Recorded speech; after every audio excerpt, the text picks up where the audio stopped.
Mradi wa ujenzi wa barabara ya Rwanda Idiwili kwa kiwango cha lami yenye urefu wa kilomita 20 ni moja ya mikakati ya serikali kuhakikisha maendeleo ya kiuchumi, kijamii na katika mkoa wa Songwe na maeneo jirani kwa kuboresha mtandao wa barabara ili kuongeza ufanisi katika sekta ya usafirishaji.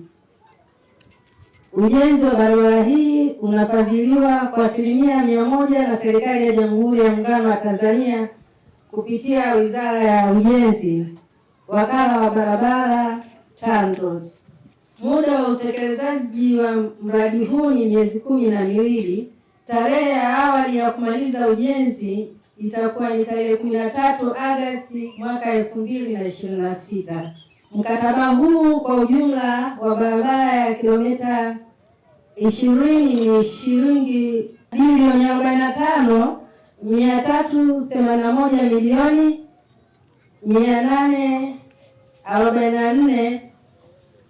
45,844,524 na senti 52 bila VAT. Hii barabara Mheshimiwa Waziri, kama nilivyosema, ina kilomita 79.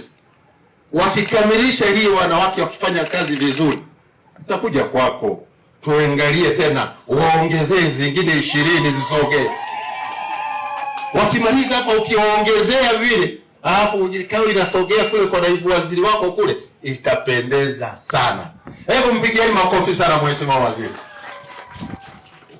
Kwa hiyo ndugu zangu, nimeiona hii kazi na nimeridhika na hii kazi, na ninaomba kama nilivyosema ya kwamba fanyeni kazi, wakina mama, fanyeni kazi. Wananchi wanataka kuiona barabara yao inakamilika kwa wakati ili kusudi waweze kuitumia.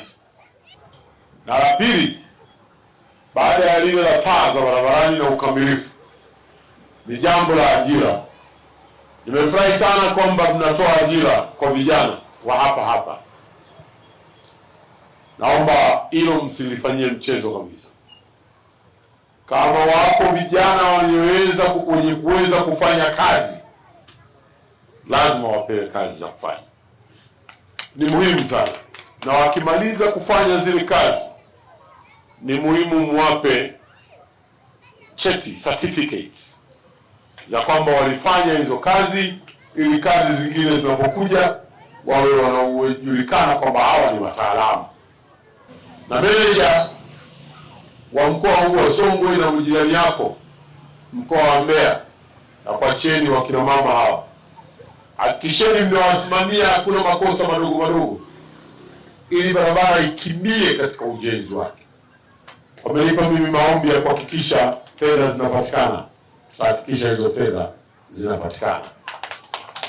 Na Rais Samia amenipa maelekezo, kila mahala ambako barabara zinatengenezwa hivi sasa, ukamilifu wa barabara ule ni pamoja na kuwekwa kwa taa za barabarani.